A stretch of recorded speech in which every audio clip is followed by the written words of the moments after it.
como visto, já fizemos ali o nosso mapeamento objeto relacional da nossa classe cliente e também já criamos a nossa classe de acesso a dados que contém os métodos para realizar a persistência dos dados. Então agora nós já podemos inserir os dados no banco de dados. Porém, falta mais um detalhe, que é a configuração da nossa aplicação. Então a nossa aplicação do Spring, ela tem um arquivo de propriedades, onde nós podemos definir várias configurações. Então a porta na qual nossa aplicação vai estar rodando, nós podemos definir aqui o banco de dados que será utilizado, especificar o IP, porta e tudo mais. Então veja aqui nessa tela que nós temos algumas propriedades que nós temos que definir. Então a primeira é a nossa base de dados, ou seja, onde está o servidor do banco de dados. Ele vai estar na nuvem, ele está localmente na nossa máquina.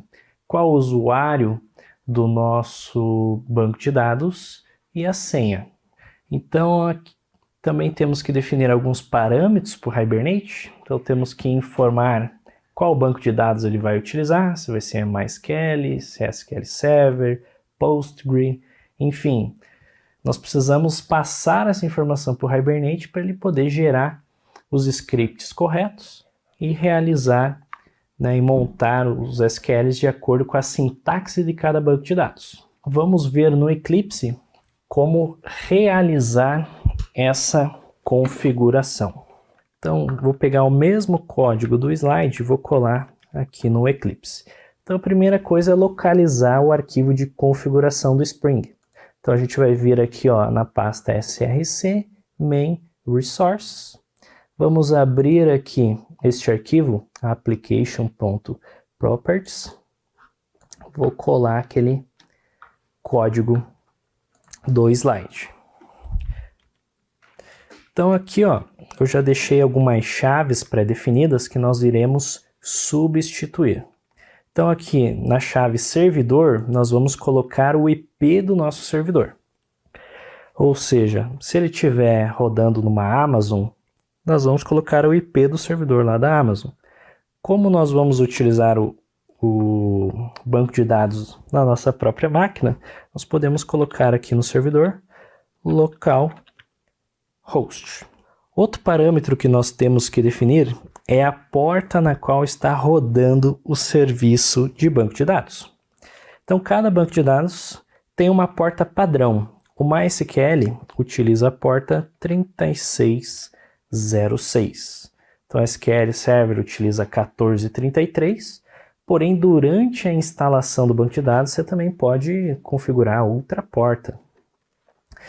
E, finalmente, a nossa base de dados. Então, nós vamos criar uma base chamada estoque lá no MySQL. Aqui nós vamos utilizar o usuário e a senha do banco de dados. Então, como todo banco de dados, nós temos que fazer uma autenticação antes de executar os comandos. Então, no MySQL, eu vou utilizar o root e a senha do root vai ser root também.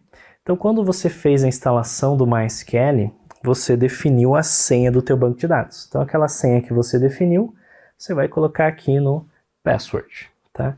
O root é o usuário administrador do MySQL. Então, você pode utilizar essa configuração. Aqui no Hibernate, nós temos que identificar qual é a plataforma que nós estamos utilizando, ou seja, qual é o banco de dados. Então, quando for MySQL, nós vamos utilizar esta configuração. Se for utilizar outro banco de dados, aí você tem que usar o componente adequado. Aqui nós temos outros parâmetros do Hibernate, que é o showSQL, para mostrar aí os comandos SQL conforme eles forem sendo executados. Temos um outro parâmetro aqui, que o Hibernate ele vai mostrar esse SQL formatado para a gente. E aqui no final, nós podemos especificar a forma como o Hibernate vai trabalhar. Então, no nosso caso, por enquanto, nós vamos utilizar a opção Create drop. O que isso significa na prática? Que sempre que inicializarmos a nossa aplicação aqui no Eclipse, o Spring, né, o Hibernate, ele vai dropar as tabelas, ou seja, vai destruir essas tabelas e vai criar novamente conforme o mapeamento objeto relacional. Tá? Isso não é muito indicado para o ambiente de produção, né? Daí nós utilizaríamos apenas a opção de update do código, mas aqui, para fins didáticos, nós vamos utilizar aqui o create drop. Então, dessa forma, nós finalizamos então a parte de persistência de dados. A nossa aplicação já está apta a começar a realizar a persistência, ou seja, já podemos começar a inserir dados, remover, consultar. Perfeito?